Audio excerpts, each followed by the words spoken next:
నమస్కారం Shri Chaitanya IAS academy యువ విజయీ భవకు స్వాగతం. ఒకే సబ్జెక్టు కానీ 4 శాస్త్రాలు చదివేయాలి. భౌగోళికం, చరిత్ర, పౌర, అర్థశాస్త్రాలుగా విభజించిన సాంఘికం 10వ తరగతి విద్యార్థులకు సవాలే. అంతా చదవడం ఎంత కష్టమో చదివిన విషయాన్ని అవసరం మేరకు రాయడము అంతే కష్టం.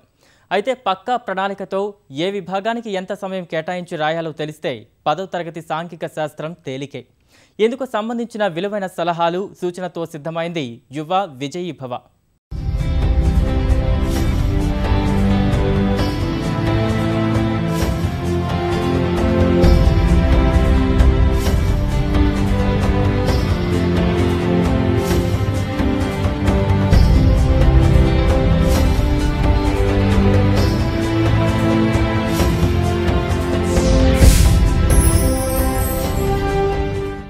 పటాలు, గ్రాఫ్లతో ఉంటుంది సాంఘిక శాస్త్రం పేపర్ 1.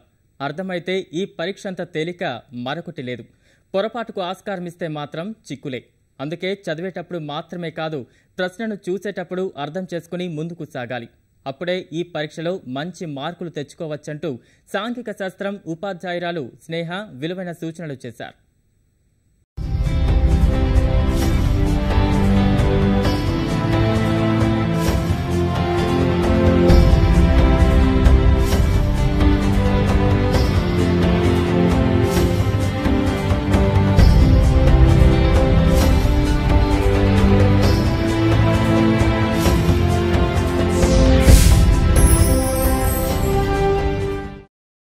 ఇప్పుడు 10th క్లాస్ ఎగ్జామ్స్ దగ్గరికి వస్తున్నాయి.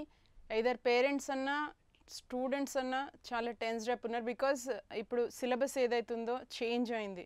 సో చేంజ్ అయిన ప్యాటర్న్ ఏంది, వీళ్ళు ఎగ్జామ్ ఎట్లా అటెంప్ట్ చేస్తారు అన్న టెన్షన్ ఉంది. కానీ ఆ టెన్షన్ అనేది పక్కన పెట్టేసేయచ్చు. ఎందుకంటే ఇప్పుడు ఏంటంటే వాళ్ళ ఓన్గా వాళ్ళ బ్రెయిన్ యూజ్ చేసి ఎగ్జామ్ అటెంప్ట్ చేస్తే definitely they will be successful.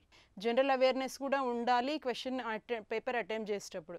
So ఇప్పుడు మనం సోషల్ పేపర్ తీసుకుంటే, పార్ట్ 1 సోషల్ పేపర్ తీసుకుంటే, ఇప్పుడు జాగ్రఫీ, ఎకనామిక్స్ రెండు ఉంటాయి దాంట్లో. సో ఈ క్వశ్చన్ పేపర్ ప్యాటర్న్ ఫస్ట్ మనం డిస్కస్ చేద్దాం. ఫస్ట్ క్వశ్చన్ పేపర్ ప్యాటర్న్లో టోటల్గా 4 సెక్షన్స్ ఉంటుంది. 4 సెక్షన్స్లో ఫస్ట్ సెక్షన్ ఏదైతుందో first section 4 marks answers. 4 marks answers 4 ఉంటాయి. 4ట్లో ఫస్ట్ క్వశ్చన్ ఒక టాపిక్ గురించి ఇస్తారు. ఫర్ ఎగ్జాంపుల్ పవర్టీ గురించి ఇచ్చిన, చైల్డ్ లేబర్ గురించి ఇచ్చిన, దాని గురించి మనం రాయాలన్నప్పుడు ఫస్ట్ మీరు దాన్ని ఫస్ట్ డిఫైన్ చేయాలి. డిఫైన్ చేసి దాని గురించి కొంచెం రాయాలి, అనలైజ్ చేసుకోవాలి ఆ కాన్సెప్ట్ని. చేసినాక మీ ఓన్ ఒపీనియన్ ఏదైతుందో, మీ ఓన్గా మీరు ఏమనుకుంటున్నారు దాని గురించి అనేది ప్రాపర్గా ప్రజెంట్ చేయాలి అక్కడ. ఫస్ట్ సెక్షన్లో సెకండ్ క్వశ్చన్కి వచ్చేసరికి వాళ్ళు ఒక పారాగ్రాఫ్ ఇస్తారు. పారాగ్రాఫ్ ఇచ్చినప్పుడు ఆ పారాగ్రాఫ్ చదవాలి. పారాగ్రాఫ్ ఏమవుతుందంటే ఒక్కొక్కసారి అది నెగటివ్గా కూడా ఉంటుంది. ఇప్పుడు ఏముంటుందంటే హుస్సేన్ సాగర్ మొత్తం పొల్యూట్ అవుతుంది, అది ప్రాపర్ మంచినే పొల్యూట్ అవుతుందని అక్కడ ఉంటుంది. కానీ అది కరెక్ట్ కాదు. యాక్చువల్గా పొల్యూట్ కావద్దు, దానికి మెజర్స్ ఎట్లా తీసుకోవాలి అనేది మనం ఆలోచించాలి. ఫస్ట్ ఆలోచించి దాని గురించి రాయాలి. అందు గురించి మీరు ఆ పారాగ్రాఫ్ మొత్తం చదవాలి. ఒక 2-3 సార్లు చదవండి. చదివినాక అది అటెంప్ట్ చేయాలి. ఫస్ట్ సెక్షన్లో థర్డ్ క్వశ్చన్ ఏదైతుందో అంటే అది ఎగ్జాక్ట్గా డేటా అనాలిసిస్. డేటా అనాలిసిస్ అంటే ఒక టేబుల్లో దాని డిఫరెంట్, ఇప్పుడు ఫర్ ఎగ్జాంపుల్ డిఫరెంట్ కంట్రీస్ గురించి ఇచ్చి what is the income of each country అని ఇచ్చి ఏది డెవలప్డ్ ఏది నాట్ డెవలప్డ్ అనేది మనం అక్కడ చెప్పాలి. సో అది కాకుండా చార్ట్ ఇస్తారు. ఒకటి చార్ట్ ఇచ్చి ఫర్ ఎగ్జాంపుల్ ఫీమేల్ పాపులేషన్ ఎట్లయితే డిక్రీజ్ అవుతుంది అనేది దాని గురించి అక్కడ ఉంటుంది. అయితే అది స్టడీ చేయాలి. ఫస్ట్ ఎక్స్ యాక్సిస్ మీద ఏది ఉంది, వై యాక్సిస్ మీద ఏది ఉంది, ఏది తక్కువ అవుతుంది, ఏం చేయాలి దీనికి అనేది మీరు టోటల్గా మీరు ఒకసారి ఆలోచించి తర్వాత ఆ క్వశ్చన్స్ అటెంప్ట్ చేయాలి. ఫోర్త్ క్వశ్చన్ ఏదైతుందో అది మ్యాప్ పాయింటింగ్ ఉంటుంది. Map pointing in the sense, map pointing is మీరు ఫస్ట్ ఒక అవుట్లైన్, ఇండియా అవుట్లైన్ మ్యాప్ తీసుకొని అవుట్లైన్లో ఫిజికల్ ఫీచర్స్ ఉన్నాయి అనుకోండి. ఫిజికల్ ఫీచర్స్ అన్నీ అక్కడ ఫస్ట్ మార్క్ చేసుకొని పర్ఫెక్ట్గా ఒక 2-3 సార్లు మళ్ళీ చెక్ చేసుకోవాలి. నేను చేసింది కరెక్టేనా కాదా అనేది చెక్ చేసుకోవాలి. ఒక మ్యాప్ మీ స్టడీ టేబుల్ దగ్గర ఒక మ్యాప్ అతికిచ్చి చూసుకోండి ఫస్ట్. అది హెల్ప్ చేస్తుంది మీకు. So and at the same time ఇది కాకుండా రివర్స్ ఎక్కడెక్కడ ఉన్నాయి, ఇప్పుడు హిమాలయన్ రేంజ్ ఎక్కడి నుండి ఎక్కడి వరకు ఉంది అనేది ఇవన్నీ ఒక ఐడియా ఉందనుకోండి, ఒక ఇంట్రెస్ట్ డెవలప్ చేసుకొని దాంట్లో అవన్నీ కంటిన్యూస్గా మీరు ప్రాక్టీస్ చేస్తే ఖచ్చితంగా ఆ 4th క్వశ్చన్ కూడా పర్ఫెక్ట్గా ఆన్సర్ చేయవచ్చు. ఇప్పుడు ఈ ప్యాటర్న్ అనేది ఇప్పుడు మీరు ఈ ఫస్ట్ సెక్షన్ గురించి నేను ఇప్పుడు చెప్పిన ఫస్ట్ సెక్షన్ గురించి మీరు పర్ఫెక్ట్గా ఏది రాసినా కానీ మీ ఓన్ ఒపీనియన్ కూడా ఒకటి రాయాలి కంపల్సరీ. అక్కడ మీ ఓన్ ఒపీనియన్ కౌంట్స్, అది సిలబస్ చేంజ్ అనేది అది. సో అండ్ సెకండ్ సెక్షన్లోకి వచ్చేసరికి సెకండ్ సెక్షన్ ఏదైతుందో 6 క్వశ్చన్స్ 2 మార్క్స్ క్వశ్చన్స్ ఉంటాయి. 2 మార్క్స్ క్వశ్చన్స్ అంటే టోటల్గా ఎక్కడ కూడా చాయిస్ ఉండదు. సో అన్ని క్వశ్చన్స్ అటెంప్ట్ చేయాలి. సో ఖచ్చితంగా మీరు అటెంప్ట్ చేయగలుగుతారు. కానీ ఒకసారి మీకు ఒక క్వశ్చన్ రాలేదనుకోండి, ఇంకో 2 సార్లు చదవండి ఆ క్వశ్చన్, ఎందుకంటే ప్రతి ఒక్కటి జనరల్గా రిలేట్ చేయొచ్చు, మీరు అక్కడ ఆన్సర్ చేయొచ్చు అది. సో ఇంకొకటి దీంట్లో ఈ సెక్షన్లో లాస్ట్ క్వశ్చన్ ఏదైతుందో అది బేస్డ్ ఆన్ టేబుల్ అన్నా గ్రాఫ్ అన్నా ఉంటుంది. సో ఒక చార్ట్ ఇచ్చి మీకు దాని గురించి స్టడీ చేసి కింది క్వశ్చన్స్ రాయండి అని అట్లాంటిది ఉంటుంది.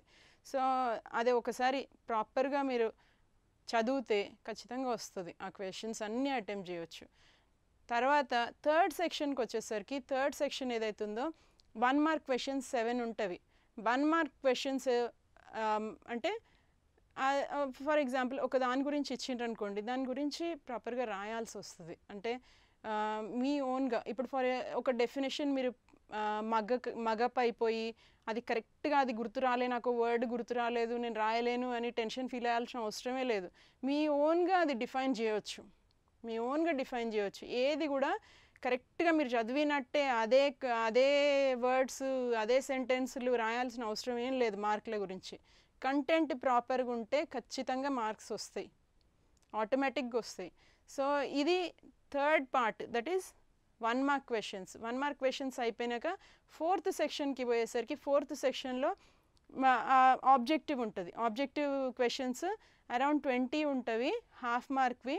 సో దాంట్లో వాళ్ళకు మొత్తం కలిపి ఒక 10 మార్క్స్కి మీకు ఆ ఆబ్జెక్టివ్. సో ఈ సెకండ్, థర్డ్, 4th సెక్షన్లో ఎక్కడ కూడా చాయిస్ ఉండదు కాబట్టి ఖచ్చితంగా అన్ని క్వశ్చన్స్ అటెంప్ట్ చేయాల్సి వస్తుంది. ఎయిదర్ అండ్ ఫస్ట్ సెక్షన్లో కూడా అన్ని క్వశ్చన్స్ అటెంప్ట్ చేయాలి. సో మనం ఫస్ట్ కాన్సన్ట్రేట్ చేయాల్సింది టెక్స్ట్ బుక్. టెక్స్ట్ బుక్ కంటెంట్లో ఫస్ట్ నుంచి ఒక స్టోరీ బుక్ లాగా ఉంటుంది ఆ టెక్స్ట్ బుక్ కూడా.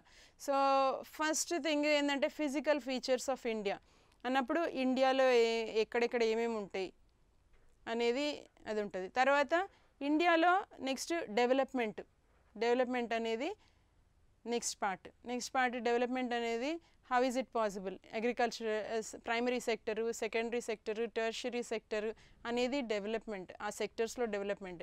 ఇప్పుడు ఫర్ ఎగ్జాంపుల్ ఇప్పుడు డెవలప్మెంట్ అనేది లేకుంటే అంటే డెవలప్డ్ కంట్రీ అంటారు, డెవలప్మెంట్ ఉంటే డెవలప్డ్ కంట్రీ అంటారు. సో ఇక్కడ ఫర్ ఎగ్జాంపుల్ ఇండియా వరకు వచ్చేసరికి ఎక్కువ మంది అగ్రికల్చర్ మీద డిపెండ్ అయి ఉంటారు.